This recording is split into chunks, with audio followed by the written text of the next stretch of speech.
Les choses calmement, sans émotion inutile, sans haine, sans insulte, juste des faits. Aujourd'hui, une escort girl haut de gamme coûte entre 150 et 600 dollars selon le lieu, le standing, le temps, le service. C'est assumé, c'est clair, c'est contractuel. Une femme normale dans la réalité moderne coûte en moyenne beaucoup moins en termes d'accès sexuel. Un verre, un repas, une sortie, parfois même rien du tout.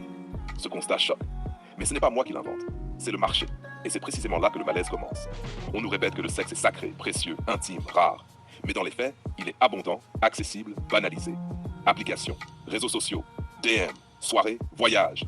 Jamais dans l'histoire humaine, le sexe n'a été aussi disponible. Alors posons la question sans détour.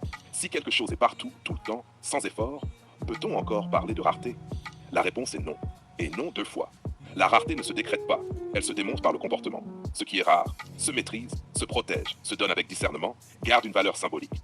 Ce qui est abondant se consomme, se remplace, se compare, se banalise. Le problème n'est pas le sexe. Le problème, c'est l'illusion de valeur. Quand une escort facture cher, ce n'est pas parce qu'elle est meilleure moralement. C'est parce que le cadre est clair, le temps est défini, l'échange est assumé, il n'y a pas de mensonge émotionnel. C'est paradoxal, mais souvent plus honnête. A l'inverse, quand le sexe est donné sans cadre, sans exigence, sans filtre, on le présente comme une liberté, alors qu'il devient une monnaie faible. Pas parce qu'il est sale, mais parce qu'il est dévalué par la facilité. Il faut entendre cette vérité difficile. Ce n'est pas le corps qui donne la valeur, c'est la discipline. Un diamant n'est pas rare parce qu'il brille. Il est rare parce qu'il est difficile à obtenir, à extraire, à conserver. Si tout le monde peut y accéder sans effort, sans engagement, sans transformation, alors ce n'est plus un diamant, c'est du verre poli.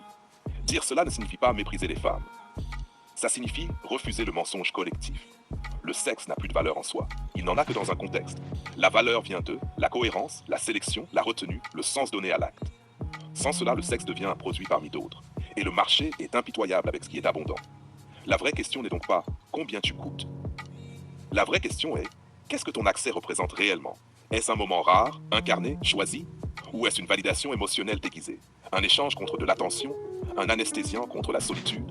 Quand le sexe sert à combler un vide, il perd toute valeur symbolique. Il faut aussi dire une chose aux hommes. Si tout est accessible, tout devient interchangeable. Et ce n'est bon pour personne, ni pour l'homme qui ne respecte plus ce qu'il obtient sans effort, ni pour la femme qui confond désir et validation. Le sexe sans structure ne libère pas, il érode. Alors non, le sexe n'est pas rare aujourd'hui. Pas du tout. Ce qui est rare en revanche, une femme qui se respecte sans mépris, un homme qui se contrôle sans frustration, un lien qui ne repose pas sur la consommation, une intimité qui a du poids. La rareté s'est déplacée.